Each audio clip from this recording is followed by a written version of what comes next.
বাসায় যদি নামি দামি রেস্তোরাঁর দামি খাবার সহজেই তৈরি করে খাওয়া যায়, তাও অনেক কম দামে, তাহলে আর কষ্ট করে রেস্টুরেন্টে কেন যাব।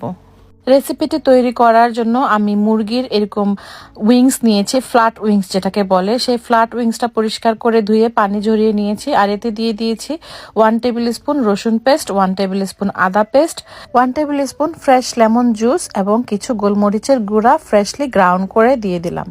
এখন এই সব কিছু চিকেনের উইংসগুলোর সাথে ভালোভাবে মাখিয়ে নিচ্ছি।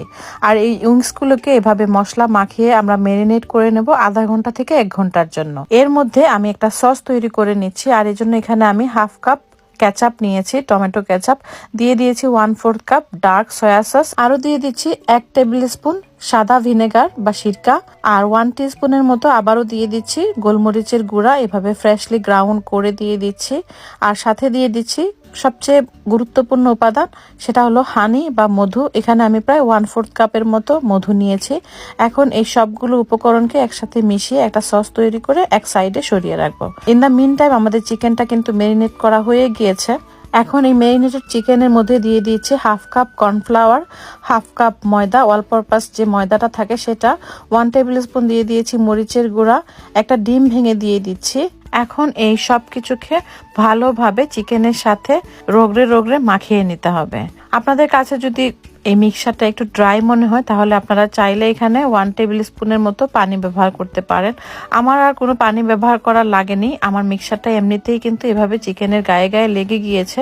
চিকেনের গায়ে যখন এরকম করে কোটিংটা লেগে যাবে, তখন একটা প্যানে পরিমাণ মতো তেল নিয়ে এভাবে একটা একটা করে চিকেন উইংসগুলো দিয়ে দিচ্ছি। একসাথে খুব বেশি চিকেন উইংস দিতে যাবেন না, একটু গ্যাপ রেখে রেখে চিকেন উইংসগুলোকে ভেজে নিতে হবে। উইংসগুলোকে আমরা প্রথমেই খুব বেশি ক্রিস্পি করে ভাজবো না।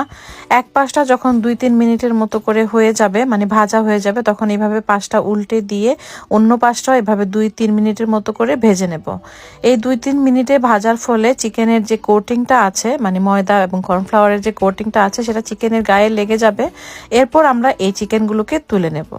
বাকি যে চিকেন উইংসগুলো আছে তখন ওই চিকেন উইংসগুলো ভেজে নেব, এবং ওই চিকেন উইংসগুলোকে ঠিক একইভাবে 2 মিনিট করে দুই পাশ ভেজে তেল থেকে উঠিয়ে নেব। আমি অন্য চিকেন উইংসগুলোকে ঠিক একইভাবে 2-3 মিনিট করে এক পাশ ভেজে আবার উল্টে দিয়ে আরো 2-3 মিনিট করে ভেজে এভাবে তুলে নিচ্ছি।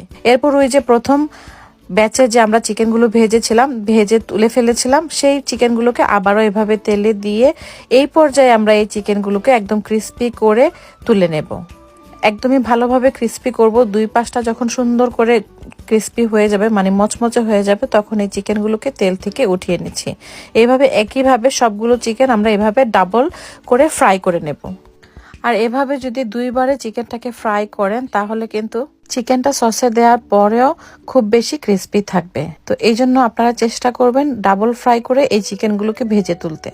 দেখুন আমি চিকেনগুলোকে একদম ক্রিস্পি করে ভেজে নিয়েছি। এখন একটা সেপারেট প্যানে আমি দিয়ে দিয়েছি 1 টেবিল স্পুন সাদা তেল। সাদা তেলগুলোকে এভাবে একটু ভেজে নিচ্ছি, এটা আমরা ডেকোরেশনের জন্য ব্যবহার করব। আর সেই প্যানে দিয়ে দিচ্ছি 1 টেবিল স্পুনের মতো তেল। তেলের একটু গরম হলেই দিয়ে দিচ্ছি সেই যে আগে থেকে তৈরি করে রাখা সস, সেই সসটা।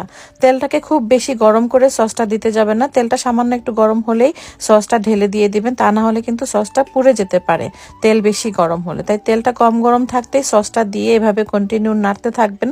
আর নাড়তে নাড়তে দেখবেন একটা সস তখন একটা গ্লেসি ভাব চলে আসছে, আর এভাবে সসগুলো ফুটে উঠছে। তখন ভেজে রাখা চিকেনটা সসের মধ্যে এভাবে দিয়ে ভালোভাবে নেড়ে নেড়ে সসগুলোর সাথে চিকেনগুলোকে মাখিয়ে নিচ্ছি, মানে সসগুলো যেন সবগুলো চিকেনকে কোট করে সেভাবে নেড়ে মিশিয়ে নিচ্ছে। চিকেনের গায়ে ভালোভাবে এভাবে সস লাগানো হয়ে গেলে সেই যে আমরা সিসিমি সিড বা সাদা তেল ভেজে রেখেছিলাম, সেখান থেকে কিছুটা সাদা তেল এই চিকেনের মধ্যে দিয়ে দিব। এতে করে চিকেনের গায়ে তিলগুলো লাগবে, আর দেখতে যেমন সুন্দর লাগবে, খাওয়ার সময়ও কিন্তু এই চিকেনটা অনেক বেশি স্বাদ লাগবে। আর সসের সাথে সবগুলো চিকেন মেশানো হয়ে গেলেই তৈরি হয়ে গিয়েছে আজকের আমাদের রেসিপি হানি চিকেন উইংস। বাচ্চারা তো খুব বেশি পছন্দ করে। আপনারা খেয়াল করে দেখবেন, বাচ্চারা যখনই কোনো রেস্তোরাঁয় যায় বা রেস্টুরেন্টে যায়, তারা দৌড়ে গিয়ে কিন্তু এই হানি চিকেন উইংসটাই অর্ডার করে। তাই বাচ্চাদের আবদার মেটাতে আর সাথে পাশাপাশি নিজেদেরকেও একটু ট্রিট দিতে মাঝে মাঝে এইভাবে বাসায় কিন্তু মজাদারভাবে হানি চিকেন উইংস তৈরি করতে পারেন। আশা করছি আজকের আমার এই হানি চিকেন উইংসের রেসিপিটি আপনাদের ভালো লেগেছে। কেমন লেগেছে লাইক এবং কমেন্ট করে জানাতে ভুলবেন না। ভালো লাগলে অবশ্যই শেয়ার করবেন। ভালো থাকবেন, সুস্থ থাকবেন। আল্লাহ হাফেজ।